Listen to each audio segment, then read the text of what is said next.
हमारे पास कुछ अलग कहने के लिए नहीं है, कुछ अलग बोलने के लिए नहीं है, लेकिन मैं दो महत्वपूर्ण बात आपसे करना चाहता हूं। पहली बात तो ये कि मैं नहीं समझता हूं कि ये मंच सिर्फ और सिर्फ आरएसएस और बीजेपी को कोसने के लिए है। ये मंच सिर्फ और सिर्फ मोदी जी क्या कर रहे हैं इसके बारे में बताने की है, क्योंकि वो तो आप सब लोग जानते हैं।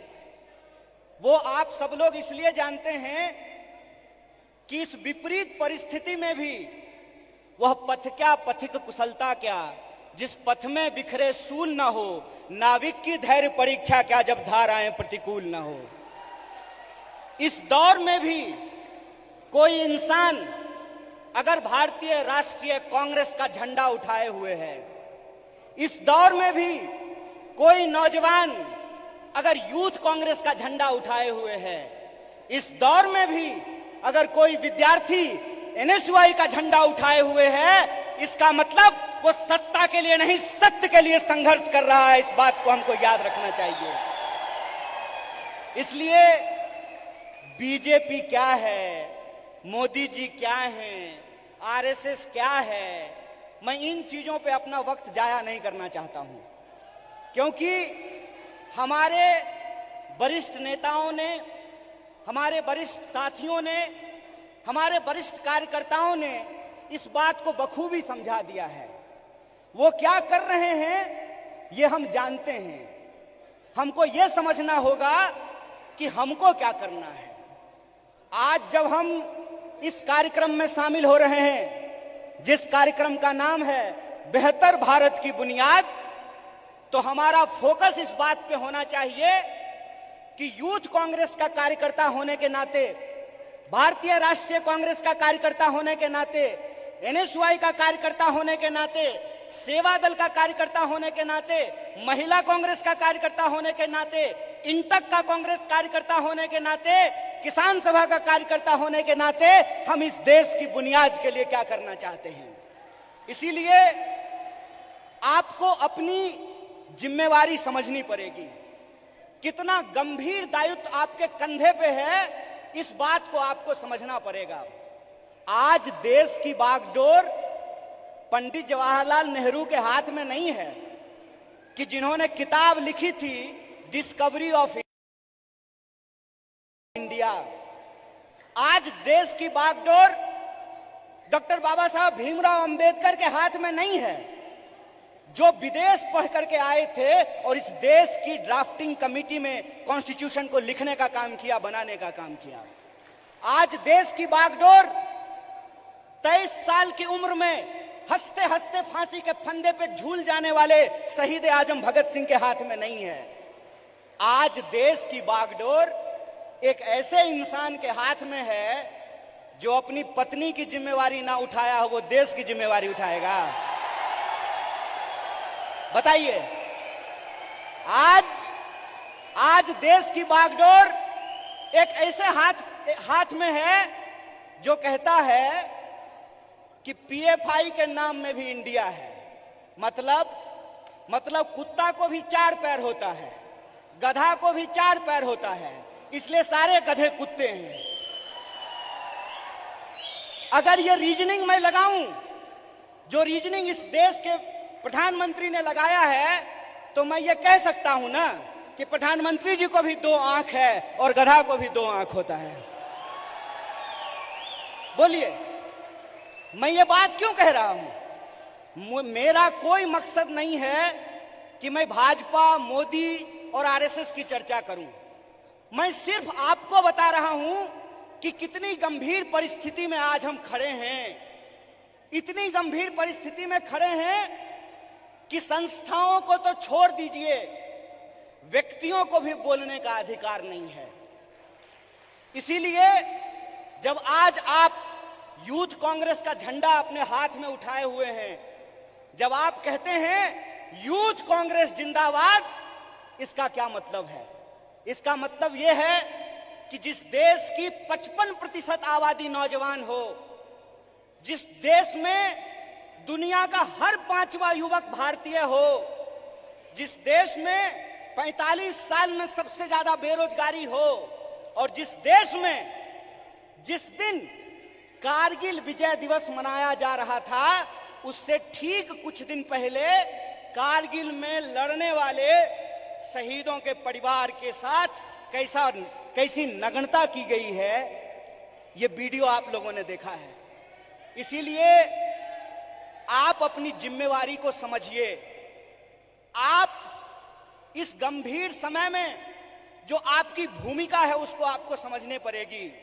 और मेरा मानना बिल्कुल साफ है, जैसे बिना विचार की कोई राजनीति नहीं होती है, उसी तरह से बिना नौजवान के, बिना विद्यार्थी के कोई पार्टी सत्ता में नहीं आ सकती है। इस बात को याद रखिएगा।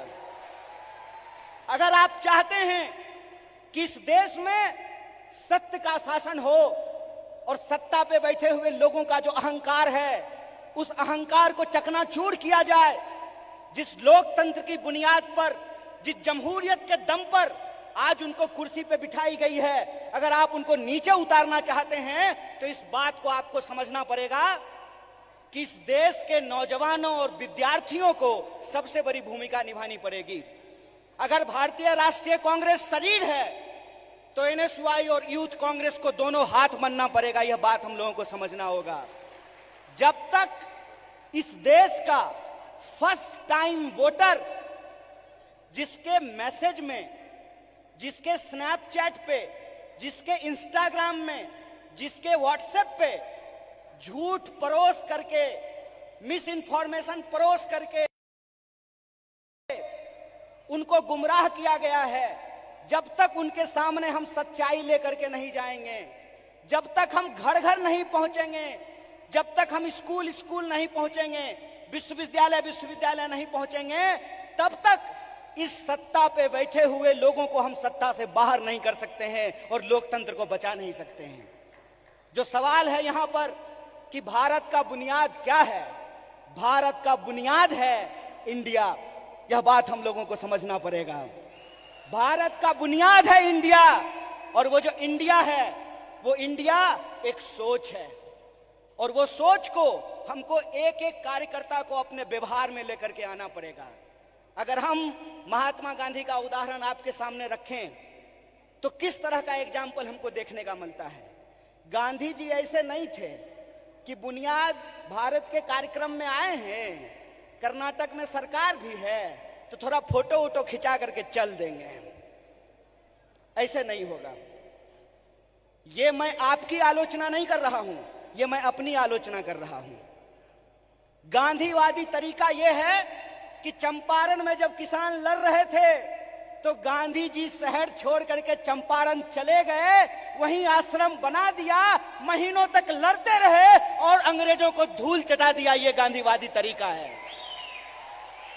100 समस्याएं होंगी, 100 समस्याएं होंगी, 1000 समस्याएं होंगी। बतौर फ्रंटल ऑर्गेनाइजेशन मैं बार बार कह रहा हूं, भारतीय राष्ट्रीय कांग्रेस तभी मजबूत हो सकता है जब यूथ कांग्रेस और एनएसयूआई मजबूत होगा। इस बात का संकल्प हमको लेना पड़ेगा। और वो मजबूती कैसे होगी? वो मजबूती ऐसे होगी, गांधीवादी तरीके से होगी कि हम एक समस्या को उठाएंगे, लगातार आंदोलन करेंगे, और जब तक सरकार और प्रशासन को झुका ना दें, अपने आंदोलन को वापस नहीं लेंगे। ये तरीका हमको अपनाना पड़ेगा। और एक बात याद रखिएगा, जब आप आंदोलन जीतते हैं, जब आप संघर्ष को जीतते हैं, तो टिकट का सवाल अपने आप सॉल्व हो जाता है। यह बात मैं इसलिए कह रहा हूं कि शायद लोगों को इस देश के इतिहास को दोबारा जाकर के देखने की जरूरत है। क्यों? क्योंकि हम उस पार्टी से हैं जिस पार्टी ने इस देश को आजादी दिलाई है। अभी एक कलाकार ने आजादी की बात की, हाथों की आजादी की बात की, देश की आजादी की बात की, तो एक एक भारतीय राष्ट्रीय कांग्रेस के कार्यकर्ता को गर्व से यह बात कहनी चाहिए कि हम वो लोग हैं जो इस देश को आजादी दिलाए हैं और आजाद देश में आजादी को बचाएंगे भी। इस बात को हमको याद रखना है। और अगर हमने इसका संकल्प लिया है तो मैं एक उदाहरण आप लोगों को देना चाहता हूं, खास करके जो हमारी महिलाएं यहां पे बैठी हुई हैं। जब कांग्रेस पार्टी हार गई थी श्रीमती गांधी के नेतृत्व में, तो उस वक्त लोगों ने कहा था कि कांग्रेस समाप्त हो गया है। उसके बाद श्रीमती गांधी बिहार गई थी, जहां से मैं आता हूं। वहां पे एक नरसंहार हुआ था और श्रीमती गांधी हाथी पे बैठ करके गई थी शोषितों से मिलने के लिए, उन नरसंहार के जो पीड़ित थे उन परिवारों से मिलने के लिए। और उनके साथ हाथी पे बैठी हुई एक महिला थी, जिस महिला का नाम प्रतिभा देवी सिंह पाटिल है, जो इस देश की पहली महिला राष्ट्रपति बनी थी। इसीलिए हम कहते हैं, गीता में भी लिखा हुआ है कि कर्म करो, फल की चिंता मत करो। आज आप यूथ कांग्रेस के कार्यकर्ता हैं, एनएसयूआई के कार्यकर्ता हैं, आपको कर्म करने की जरूरत है। और हमारा कर्म क्या है? हमारा कर्म है अपने विचार पर चलना। और हमारा विचार क्या है? हमारा विचार है इस देश का संविधान, संविधान की प्रस्तावना। और प्रस्तावना कहता है, हम भारत के लोग भारत को प्रभुत्व संपन्न, समाजवादी, धर्मनिरपेक्ष और लोकतांत्रिक गणराज्य बना करके रखना चाहते हैं। इसीलिए जब ये विचारधारा हमारे पास है, इस देश को आजादी दिलाने का इतिहास हमारे पास है, और आज के वक्त में हमको गर्व से यह बात कहना चाहिए कि हम मल्लिकार्जुन खड़गे के सिपाही हैं। हमको गर्व से यह बात कहना चाहिए कि हम राहुल गांधी के सिपाही हैं, क्योंकि राहुल गांधी ने कहा है, डरो मत। और उनको डरने की जरूरत नहीं है जो किसी के खिलाफ गलत नहीं किए हैं। उनको डरने की जरूरत नहीं है जो झूठ बोलते हैं।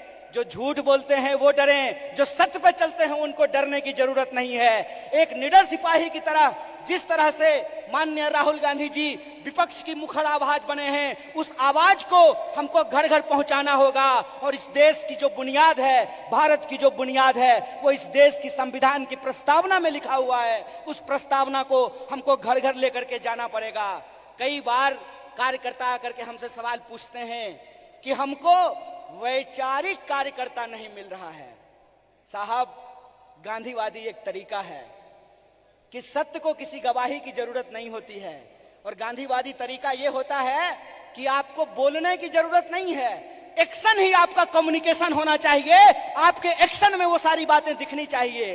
एक बात कहिए कि मैं बहुत महंगा शर्ट पहन करके, मोटा मोटा सोना का सिकड़ी पहन करके, 5 करोड़ का गाड़ी लेकर के आपके पास आऊं और मंच पे खड़ा होकर के गरीबी पे भाषण दूं, आप हम पे भरोसा कीजिएगा? एक्शन ही कम्युनिकेशन होता है। हमको अपने एक्शन को अपना कम्युनिकेशन बनाना पड़ेगा। और हमारा कम्युनिकेशन बिल्कुल साफ है। हमारा कम्युनिकेशन बिल्कुल साफ है कि यह देश सबका था, सबका है और सबका रहेगा। यह हमारा संकल्प है। हमारा संकल्प है कि इस देश में पैदा होने वाला कोई भी व्यक्ति, चाहे उसकी जाति कुछ भी हो, इस देश में पैदा होने वाला कोई भी इंसान, चाहे उसका लिंग कुछ भी हो, इस देश में पैदा होने वाला कोई भी मनुष्य, चाहे उसका धर्म कुछ भी हो, वो इस देश का नागरिक है। और नागरिक होने का मतलब होता है कि राजा का बेटा राजा नहीं बनेगा। लोकतंत्र में वोट से तय होगा कि हमारा शासक कौन बनेगा। और यह जो लोकतंत्र है, यह लोकतंत्र ही भारत की बुनियाद है। यह लोकतंत्र ही भारत की बुनियाद है। और इसी लोकतंत्र को बचाने का काम यूथ कांग्रेस के एक एक कार्यकर्ताओं को करना पड़ेगा। हम जो झंडा अपने कंधे पे लिए हैं, यह झंडा सिर्फ एमपी एमएलए बनने के लिए नहीं है। यह झंडा इस देश की आजादी को बचाने के लिए। इस बात को याद रखिएगा। इस देश में 2 तरह के लोगों के बीच लड़ाइयां हो रही है। इस मुल्क में 2 तरह के लोग हैं। एक वो लोग हैं जो नफरत फैलाते हैं, एक वो लोग हैं जो इंसान को आपस में बांटते हैं, एक वो लोग हैं जो ऊंच नीच करते हैं, एक वो लोग हैं जो इंसान को लड़ा करके इस देश की शक्ति को कमजोर करते हैं। एक हम वो लोग हैं जो नफरत के खिलाफ हमको मोहब्बत की आवाज को बुलंद करना पड़ेगा। और आखिरी बात अपनी बोल करके खत्म करूंगा। जब साहब गा रहे थे तो इनकलाब की बात कर रहे थे, लेकिन हमारे कुछ कार्यकर्ता उसको मोहब्बत की तरह ले रहे थे। तो आखिरी बात बोल करके खत्म करूंगा कि जो नौजवान इश्क नहीं करता वो इनकलाब भी नहीं कर सकता है। जो इंसान मोहब्बत नहीं कर सकता वो परिवर्तन भी नहीं कर सकता है। हम इश्क करेंगे, नफरत को हराएंगे, संविधान की आवाज को बुलंद करके इनकलाब लेकर के आएंगे और हम उस रास्ते पे चलेंगे जिस रास्ते पे महात्मा गांधी ने चला और एकता का संदेश दिया। हम उस रास्ते पे चलेंगे जिस पर पंडित जवाहरलाल नेहरू ने चला और साहस का परिचय दिया। हम उस रास्ते पर चलेंगे जिस पर डॉक्टर बाबा साहब भीमराव अंबेडकर चले और समानता का बात किया। हम भगत सिंह के वासी हैं, हम भगत सिंह के वासिंदे हैं, हम भगत सिंह के वारिस हैं। हमको भगत सिंह के सपनों का देश बनाना है, गांधी के रास्ते पे चलना है और अंबेडकर के विचारों को आगे लेकर के जाना है। इसी आशा और विश्वास के साथ कि भारत की बुनियाद इंडिया में है और इंडिया की जो शक्ति है उसको हमको जोड़ना है। एक आखिरी नारा बोल करके अपनी बात को खत्म करूंगा। मैं विद्यार्थियों के कार्यक्रम में कहता हूं, जुड़ेगा विद्यार्थी, जुड़ेगा विद्यार्थी, जुड़ेगा विद्यार्थी, उसी तरह से जुड़ेगा नौजवान, जुड़ेगा नौजवान, जुड़ेगा नौजवान, जीतेगा इंडिया। इसी आशा और विश्वास के साथ एक बार फिर से यूथ कांग्रेस की पूरी टीम को एनएसयूआई की तरफ से बधाई देते हुए अपनी बात को खत्म करूंगा। शुक्रिया, इनकलाब जिंदाबाद, जय हिंद, जय भारत, जय कांग्रेस।